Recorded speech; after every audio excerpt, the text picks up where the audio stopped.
Hi guys, welcome back to the channel AK education. आशा करता हूँ कि आप सभी स्वस्थ हैं और अपने प्रिपरेशंस को काफ़ी अच्छी तरीके से कंटिन्यू रखे हैं। तो इस वीडियो में क्या क्या पढ़ेंगे हम लोग देख लेते हैं, एक ओवरव्यू ले लेते हैं क्या कुछ पढ़ने वाले हैं। तो पहला टॉपिक रहेगा वेयर डिड पीपल लिव। इसमें हम लोग देखेंगे हमारे जो अर्लीस्ट लोग थे वो कहाँ रहते थे और किस तरह के जीवन, किस तरह के लाइफ को जीते थे। इसके बाद हम लोग देखेंगे वाई डिड पीपल ट्रैवल्ड। इसमें हम लोग देखेंगे कि ये जो अर्लीस्ट लोग थे ये एक जगह को छोड़कर दूसरी जगह पर मूव क्यों करते थे, तो इसके पीछे का क्या रीज़न था, इसको हम लोग देखेंगे। और जो हमारा लास्ट टॉपिक रहेगा इसमें हम लोग देखेंगे नेम्स ऑफ द लैंड।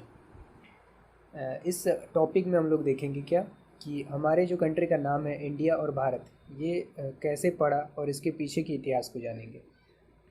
तो शुरू करते हैं इस वीडियो को और इन टॉपिक्स पर डिस्कशन को कंटिन्यू करते हैं। तो इस पर्टिकुलर टॉपिक में वेयर डिड पीपल लिव, इसमें हम लोग कुछ ऐसे लोकेशंस के बारे में पढ़ेंगे जहाँ पर जो हमारे आरंभिक लोग थे वो रहा करते थे। इसमें हम लोग नर्मदा नदी, Sulaiman and Kirthar hills, Garo hills, Vindhyas, Indus और गंगा, इन जगहों पर रह चुके अर्लीस्ट लोगों के बारे में जानेंगे। तो नर्मदा नदी के तटों पर, अगर हम नर्मदा नदी की बात करें तो नर्मदा नदी के तटों पर लोग कई हज़ारों वर्षों तक रहे हैं। और नर्मदा नदी की लोकेशन को आप इस मैप पर देख सकते हैं। तो यहाँ पर जो लोग रहते थे उन्हें स्किल्ड गैदरर्स कहा जाता था। वैसे स्किल्ड गैदरर का मतलब होता है जो कुछ इकट्ठा करता है। तो ये लोग बेसिकली अपनी फूड को इकट्ठा किया करते थे, तो इसीलिए इन्हें स्किल्ड गैदरर्स कहा जाता था। ना ये लोग क्या क्या चीज़ें इकट्ठा करते थे अपने भोजन के लिए, तो ये रूट्स को इकट्ठा किया करते थे, फ्रूट्स को इकट्ठा किया करते थे, और भी कई सारी फॉरेस्ट प्रोड्यूस थे जिन्हें ये लोग अपने भोजन के लिए इकट्ठा किया करते थे। They knew about the vast wealth of plants in the surrounding forest. इन लोगों को प्लांट्स का कुछ अच्छा खासा आइडिया था। मतलब कि अब जंगल से ये लोग भोजन इकट्ठा किया करते थे, तो जंगल में पॉइजनियस चीज़ें भी होंगी और कुछ खाने योग्य चीज़ें भी होंगी। तो इन्हें अच्छे से पता था कि क्या कुछ खाने योग्य है और क्या कुछ हमें नहीं खाना चाहिए। तो इस बारे में अच्छा खासा नॉलेज था। And the last point is also hunted animals. तो ये लोग एनिमल हंटिंग पर भी डिपेंडेंट थे। मतलब ये लोग एक तो जंगल पे डिपेंडेंट थे, वहाँ से जो फूड मिलता था उन सबको खा के जीते थे, और दूसरा क्या था, एनिमल हंटिंग। तो ये दो चीज़ें हैं जिस पर ये लोग डिपेंड रहते थे अपने भोजन के लिए। नाउ नेक्स्ट लोकेशन को देखते हैं, that is Sulaiman and Kirthar hills. तो सुलेमान एंड किरतार हिल्स के बारे में क्या है कि about 8,000 years ago crops such is wheat and barley first began to grow. तो लगभग 8,000 वर्ष पहले crops such is wheat and barley को पहली बार उगाया गया था सुलेमान एंड किरतार हिल्स के आसपास। Next point is they began rearing animals like sheeps, goats and cattles. तो शिप्स, गोट्स एंड कैटल, इस तरह के एनिमल्स को यहाँ के जो लोग थे अपने साथ रखना शुरू किया, पालना शुरू किया, और ये लोग विलेजेस में रहते थे। तो कुछ चेंजेस हमें देखने को मिलती है इन लोगों के लाइफस्टाइल में, इन लोगों के जीने के तरीके में नर्मदा नदी की तुलना में। तो यहाँ के जो लोग थे वो एनिमल्स को सिर्फ शिकार ही नहीं करते थे, वो अपने साथ भी रखते थे। और ये लोग बेसिकली अपने फूड को खुद ग्रो करना सीख लिया था। यहाँ के सुलेमान एंड किरतार हिल्स के जो लोग थे वो लोग अपने फूड को खुद से ग्रो करना सीख लिया था, और ये लोग भटकते नहीं थे भोजन के लिए यहाँ हुआ या किसी भी चीज़ के लिए। ये लोग खुद एक जगह पर रहना स्टे कर दिया था, एक जगह पर रहना सीख लिया था। अब जो अगला लोकेशन है that is Garo hills and Vindhyas. तो इस लोकेशन को आप मैप में इजीली देख सकते हैं। ना यहाँ पर क्या क्या था कि एग्रीकल्चर डेवलप्ड। यहाँ पर जो एग्रीकल्चर था वो और विकसित तरीके से होने लगा। Rice was first grown to the north of the Vindhyas. तो अगर हम विंध्यास के उत्तर की ओर के प्लेस की बात करें तो कहा जाता है कि वहाँ पर राइस पहली बार उगाया गया था। And the next location is Indus river and is tributaries. ना ट्रिब्यूटरीज क्या होती है, तो एक बड़ा नदी में, एक लंबी नदी में जब छोटी छोटी नदियाँ आकर मिल जाती है तो उस रिवर को, उन छोटे छोटे रिवर्स को ट्रिब्यूटरीज कहते हैं।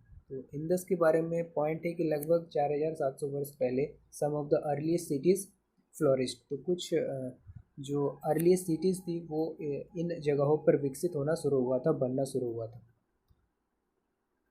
ना इसके बाद हम लोग कहाँ पर सिटीज़ देखते हैं, तो इसके बाद लगभग 2500 वर्ष पहले गंगा नदी के तटों पर हमें सिटीज़ विकसित होते हुए दिखाई देती है। तो गंगा नदी के दक्षिण की ओर जो जगह था उसे मगध के नाम से जाना जाता था एंशियंट टाइम पर, जो कि अभी बिहार में है।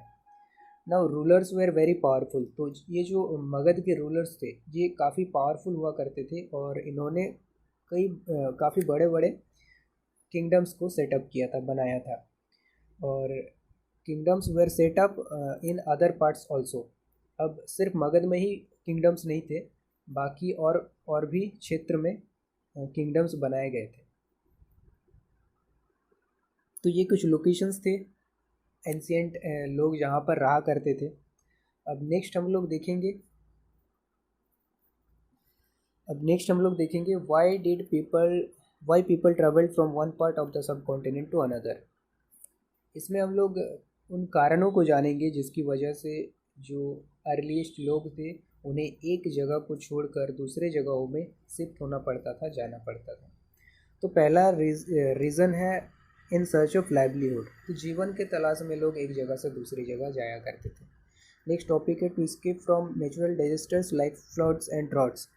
तो जो मान लीजिए कहीं एक पर्टिकुलर जगह पे है और वहाँ पे बाढ़ आ गया, तो इस कारण से भी उन्हें एक जगह से दूसरी जगह जाना पड़ता था अपने आप को बचाने के लिए। फिर खाना जो है, अब कहीं पे बाढ़ आ गया तो वहाँ पे खाने के लिए भी सामान नहीं बचेंगे, तो भोजन की तलाश में भी कहीं दूसरी जगह पर लोगों को जाना पड़ता था। नेक्स्ट टॉपिक है man marched in armies where they travel to conquer others land. तो जो लोग आर्मीज में होती थी, सेनाओं में होते थे, उन्हें दूसरों के लैंड को जीतने के लिए, लड़ाई करने के लिए, युद्ध लड़ने के लिए जाना पड़ता था। तो इस तरीके से भी लोग ट्रैवल करते थे। Merchants travel in with ships carrying valuable goods. तो जो मर्चेंट्स थे, जो लोग ट्रेड करते थे, बिजनेस करते थे, वो लोग वैल्यूएबल गुड्स को शिप के द्वारा एक जगह से दूसरी जगह जाते थे और इस तरीके से ये लोग ट्रैवल किया करते थे। नेक्स्ट है religious teachers worked everywhere to offer instructions and advice. अब ये जो रिलीजियस टीचर्स थे, रिलीजियस जो गुरु थे, वे एक जगह से दूसरी जगह क्यों जाया करते थे? तो वो अपनी इंस्ट्रक्शंस को, एडवाइसेस को लोगों तक पहुंचाने के लिए गांव से गांव या फिर शहर से शहर घूमा करते थे। And next is some travel driven by the spirit of adventure. अब कुछ लोग एडवेंचर के लिए भी घूमा करते थे। उन्हें बेसिकली जानने का एक जिज्ञासा होता था कि चलिए देखते हैं आगे क्या है, अगर मान लीजिए कोई माउंटेन है तो उसके पार क्या कुछ है। तो इस तरीके से जो नई जगहों के डिस्कवरी के लिए भी लोग घूमा करते थे। तो ये कुछ कारण थे जिसकी वजह से लोग अपनी मूवमेंट किया करते थे एंशियंट टाइम में भी। तो इस तरह के मूवमेंट से क्या कुछ चेंजेस आया? तो इस तरह के मूवमेंट ने लोगों के बीच जो शेयरिंग ऑफ आइडिया है, इस चीज़ को बढ़ावा दिया। तो इस तरह के मूवमेंट से लोगों को एक दूसरे की जो विचार है, एक दूसरे के विचारों को जानने का अवसर मिला।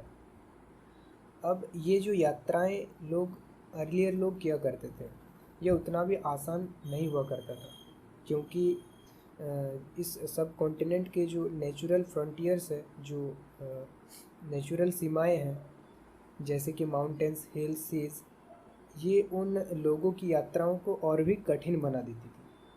हालांकि लोगों के लिए सीमाओं को पार करना आसान नहीं था, फिर भी जिन्होंने चाहा उन लोगों ने ऐसा किया और वो लोग माउंटेन्स और सागरों को पार करके एक जगह से दूसरी जगह गए।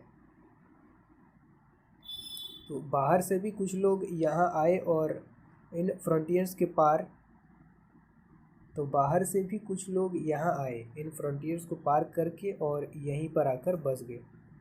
People from across the frontiers came and settled here.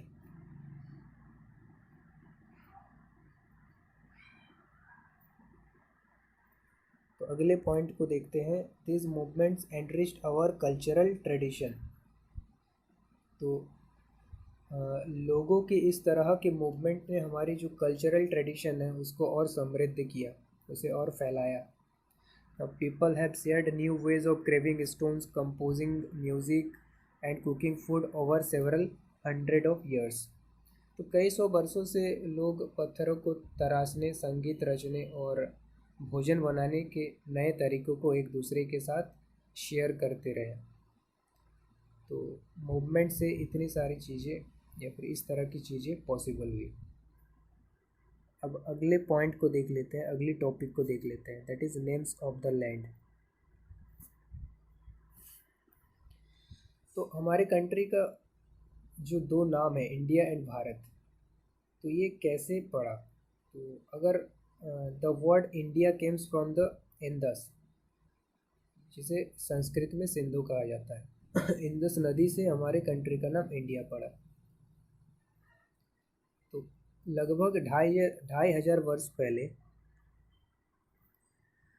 या 2500 वर्ष पूर्व उत्तर पश्चिम की ओर से जो ईरानियों और यूनानियों और से आने वाले ईरानियों और यूनानियों ने इंदस को हिंदोज या इंदोज कहा था। इस इंदस रिवर को हिंदोज अथवा इंदोज कहा था। और इस नदी के पूर्व स्थित भूमि प्रदेश को क्या कहा था? इंडिया। तो ये जो इंडिया नाम है, ये ईरानियों और यूनानियों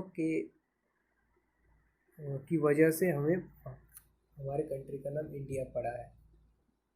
इन लोगों ने पहली बार इस नाम को उच्चारण किया था, इस नाम को दिया था। और जो भारत नाम है इसके बारे में है, the word Bharata was used for a group of people lived in the north west mentioned in Rigveda. तो भारत नाम का प्रयोग उत्तर पश्चिम में रहने वाले लोगों के एक समूह के लिए किया जाता था। और इस समूह का उल्लेख हमें कहाँ पर मिलता है? तो ऋग्वेद में इस समूह का उल्लेख हमें मिलता है। तो बाद में इसके जो मतलब इस नाम का प्रयोग देश के लिए किया जाने लगा। तो कुछ इस प्रकार से हम देखते हैं कि हमारे कंट्री का नाम इंडिया और भारत पड़ा है, या इंडिया भारत मिला है हमारे कंट्री का नाम। तो आई होप कि आपको ये सेशन अच्छा लगा होगा। और नेक्स्ट जो टॉपिक या नेक्स्ट जो हम लोग वीडियो देखेंगे उसमें हम लोग इस पहला चैप्टर को कंप्लीट कर चुके होंगे और 3 टॉपिक बचे हुए इस फर्स्ट वाले चैप्टर में। तो इसको जल्दी ही कंप्लीट कर लेते हैं हम लोग और दूसरे चैप्टर की ओर बढ़ेंगे। Thank you for watching this video.